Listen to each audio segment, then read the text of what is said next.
매일의 묵상으로 여러분들을 만나게 되어서 너무 반갑습니다. 3월 28일 주일 아침에 여러분들 사무엘상 28장 3절과 10절의 내용을 가지고 나누도록 하겠습니다. 제가 봉독하여 올리도록 하겠습니다. 사무엘이 죽었으므로 온 이스라엘이 그를 두고 슬피 울며 그의 고향 라마에 장사하였고 사울은 신접한 자와 박수를 그 땅에서 쫓아내었더라.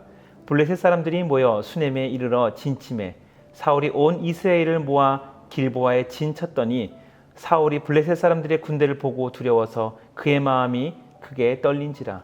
사울이 여호와께 묻자오되 여호와께서 꿈으로도 우림으로도 선지자로도 그에게 대답하지 아니하심으로 사울이 그의 신하들에게 이르되 나를 위하여 신접한 여인을 찾으라. 내가 그리로 가서 그에게 물으라 하니 그의 신하들이 그에게 이르되 보소서 엔돌에 신접한 여인이 있나이다. 사울이 다른 옷을 입어 변장하고 두 사람과 함께 갈새 그들이 밤에 그 여인에게 이르러서는 사울이 이르되 청하노니 나를 위하여 신접한 술법으로 내가 내게 말하는 사람을 불러 올리라 하니 여인이 그에게 이르되 내가 사울이 행한 일 곧 그가 신접한 자와 박수를 이 땅에서 멸절시켰음을 아나니 내가 어찌하여 내 생명에 올무를 놓아 나를 죽게 하려느냐 하는지라.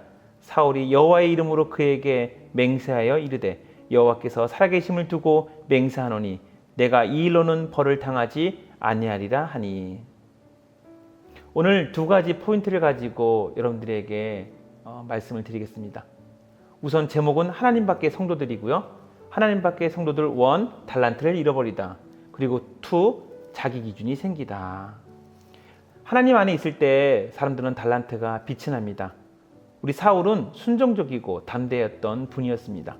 사무엘상 9장 3절에 사울의 아버지 기스가 암나기들을 잃고 그의 아들 사울에게 이르되 너는 일어나 한 사원을 데리고 가서 암나기들을 찾으려 하며 4절 그가 에브라임 산지와 살리사 땅으로 두루 다녀보았으나 찾지 못하고 사알림 땅으로 두루 다녀보았으나 그곳에는 없었고 베냐민 사람의 땅으로 두루 다녀보았으나 찾지 못하니라. 제가 지도를 펴놓고 보여주면 좀 정확하게 알 수가 있겠지만 이 땅이 꽤 넓은 땅입니다. 그런데 아버지 기스의 말 한마디에 암나기들을 찾아서 우리 사울이 이렇게 넓은 땅을 돌아다닌 것을 얼마나 순종적입니까? 요즘 청년들, 요즘 아들들, 사춘기 아들들 아버지 말을 그렇게 듣지는 않아요. 옛날도 마찬가지였겠죠. 다들 자신의 머리가 있으니까요. 그런데 이렇게 순종적인 아들이 나중엔 변합니다. 하나님의 말, 선지자의 말도 듣지 않게 되는 거죠. 또 얼마나 담대했습니까? 이방 족속을 통해서 또한 외적을 통해서 하나님의 백성이 조롱받고 침략을 당하니까 사무엘상 11장 6절 사울이 이 말을 들을 때 하나님의 영에게 크게 감동됨에 담대함을 얻었어요. 그의 노가 크게 일어나 한 결의의 소를 잡아 각을 뜨고 전령들의 손으로 그것을 이스라엘 모든 지역에 두루 보내어 이르되 누구든지 나와서 사울과 사무엘을 따르지 아니하면 그의 소들도 이와 같이 하리라 하였더니 여호와의 두려움이 백성에게 임함에 그들이 한 사람 같이 나온지라. 어찌 보면 그 이스라엘 모든 민족 가운데 가장 왕으로서 두각을 나타낼 수 있는 키포인트 구절을 고르라면 바로 이거예요. 담대함이 지금 성령의 감동에 의해서 충만한 모습이 온 이스라엘 땅에 집중할 수 있는, 여론을 집중시킬 수가 있고 용기를 이렇게 부양할 수 있는 그런 모습이 나왔어요. 순종적이고 담대했던, 아버지에게 순종적이었고 이스라엘 백성 가운데 담대했던 그 사울이 지금은 엔돌에 신접한 여인을 찾고 있습니다. 왜? 28장 6절에 사울이 여호와께 기도하였더니 여호와께서 꿈으로도 우림으로도 선지자로도 그에게 대답하지 않았기 때문이죠. 그래서 어떻게 됐느냐? 오늘 본문처럼 엔돌에 신접한 자가 있다고 신하들이 제보하였고 그것에 찾아갑니다. 하나님 밖의 성도들 두 번째, 자기 기준이 생기다. 전에 28장 3절에 사무엘이 죽었으므로 온 이스라엘이 그를 두고 슬피 울며 그의 고향 라마에 장사하였고 사울은 신접한 자와 박수를 그 땅에서 쫓아내었더라. 그래도 사무엘이 말했던 것이 있었고 하나님께서 또한 레위기에 신접하와 박수한 자들을 멀리하라고 했기 때문에 당연히 이렇게 했습니다. 그런데 오늘 사울이 신접한 자를 직접 찾아서 왔어요. 왜? 하나님 밖을 떠나니까, 하나님께서 만나주지 않으니까 그 영적인 공허함을 세상의 우상과 세상의 귀신으로 채우려는 것이지요. 하나님 밖을 떠난 사람들의 성도들의 비참함이 여기서 나타납니다.